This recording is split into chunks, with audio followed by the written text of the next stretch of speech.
చెప్తున్నా, నా వల్ల కావట్లేదు. దయచేసి చెప్తున్నా, మీ అందరికీ చెప్తున్నా, వాస్తవాలు చూపించండి, ఎంక్వైరీ చేసుకోండి, ఇన్వెస్టిగేషన్ చేసుకోండి, ఎక్కడ ఏంటి అనేది. నాకు పాటలు తప్ప, పాటల ప్రపంచం తప్ప నాకు ఏమీ తెలీదు. ప్రజలారా ఎవ్వరు కూడా నమ్మకండి దయచేసి. మీడియా మిత్రులారా, మీరు పెట్టేదానికి కింద కామెంట్లు చూసి కుమిలిపోతున్నా, నా వల్ల కావట్లేదు అసలు. దయచేసి చెప్తున్నా, నేను తప్పు చేస్తే మళ్ళీ చెప్తున్నా, నన్ను ఎక్కడికైనా పిలవండి, నేను ఎక్కడికైనా రానికి సిద్ధం. ఏ పోలీస్ స్టేషన్ గడప తొక్కనికన్నా సిద్ధం, జైలుకి పోవడానికి కూడా సిద్ధం. నాకు అసలు ఆ బాధితుల్ని చూస్తుంటే ప్రాణం పోతే చాలా బాధ అనిపిస్తుంది. వాళ్ళు నా మీద అనిపిస్తున్నా కూడా మంగ్లీ అని చెప్పి, ఏమీ లేని మంగ్లీ అక్కడ, అసలు మంగ్లీకి సంబంధమే లేదు. వాళ్ళు చెప్తున్న బాధ అనిపిస్తుంది నాకు.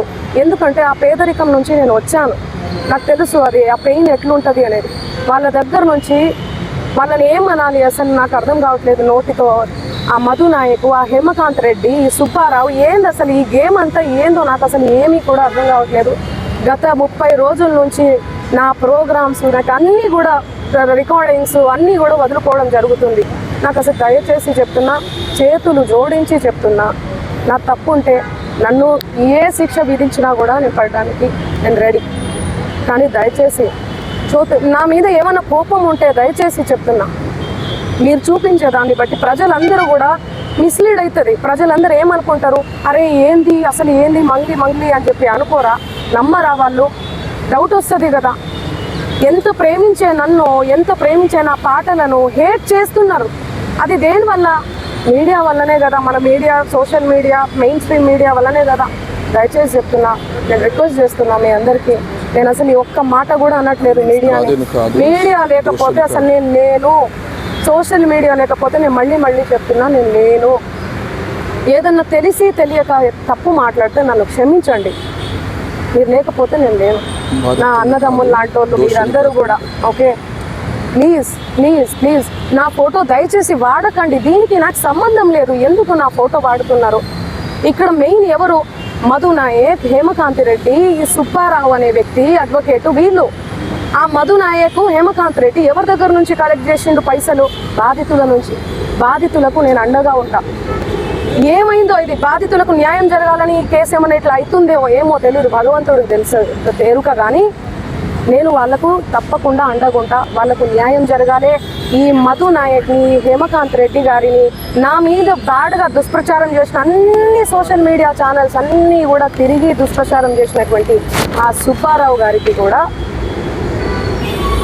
చేతులెత్తి దండం పెడుతున్నా. వాళ్ళని కఠినంగా శిక్షించాలి అని చెప్పి పోలీస్ శాఖ నేను కోరుతున్నా. ఇన్వెస్టిగేషన్ చేయాలి, ఫెయిర్ ఇన్వెస్టిగేషన్ చేయాలి.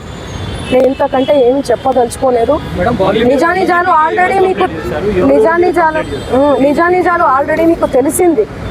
దయచేసి చెప్తున్నా, థంబ్నెయిల్స్ చాలా పెయిన్ఫుల్గా అనిపిస్తుంది, చూడలేకపోతున్నా. మా నాన్న, మా అమ్మ, మా ఫ్యామిలీ చాలా క్షోభకు గురవుతున్నారు. నాకు మా నాన్న అంటే చాలా ఇష్టం. చూడండి, చిన్నప్పటి నుంచి నేను మా నాన్న స్టోరీ చెప్తే మీరే ఏడుస్తారు. చిన్నప్పటి నుంచి నేను మా నాన్నని కాపాడుకుంటూ వచ్చినా. నేను ఎవరికైనా కూడా ఎమోషనే అమ్మ నాన్న అంటే. మీ ఫ్యామిలీలు కూడా మీకు ఉన్నాయి. మీరు చూపించేదాన్ని బట్టి జనాలందరూ కూడా తప్పుదోవ పడుతున్నారు, మిస్లీడ్, తప్పుగా అర్థం చేసుకుంటున్నారు.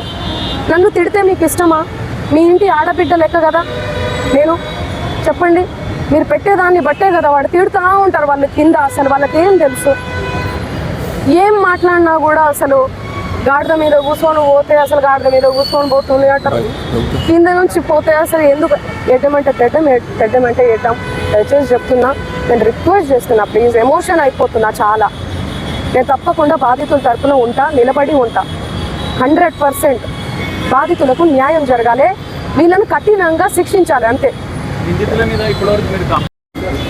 మేము ఆల్రెడీ నార్సింగ్లో 23వ తారీఖే మేము చేసాము. సుబ్బారావు గారి మీద చేసాము, అండ్ వీళ్ళ మీద కూడా చేసాము. ఎవరైతే వినండి, ఎవరైతే నా పేరు చెప్పుకొని పైసలు వసూలు చేసిరో వాళ్ళ మీద, మధు నాయక్ మీద, హేమకాంత్ రెడ్డి మీద, సుబ్బారావు గారి మీద, అందరి మీద వేసామండి మేము. అందరి మీద. దానికి సాక్ష్యం మేఘరాజు. చూడండి, ఈయననే ఇచ్చి వచ్చాడు కూడా, కంప్లైంట్ ఇచ్చి వచ్చాడు కూడా. దయచేసి చెప్తున్నా, వినండి. ఈ రోజు అయితే చెప్పండి. డీజీపీ గారికి, హిమకాంత్ రెడ్డి గారికి, సుబ్బు, ఆ తర్వాత మధు, డీజీపీ గారు, అడిషనల్ డీజీపీ గారు,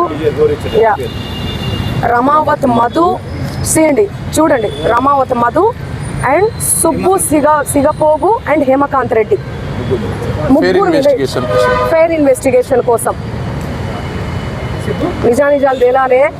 పాపం ఆ బాధితుల పైసలు తీసుకొని ఏడబెట్టిరో కూడా వీళ్ళు తెలియదు. సో అందుకని మేము ఇచ్చాము.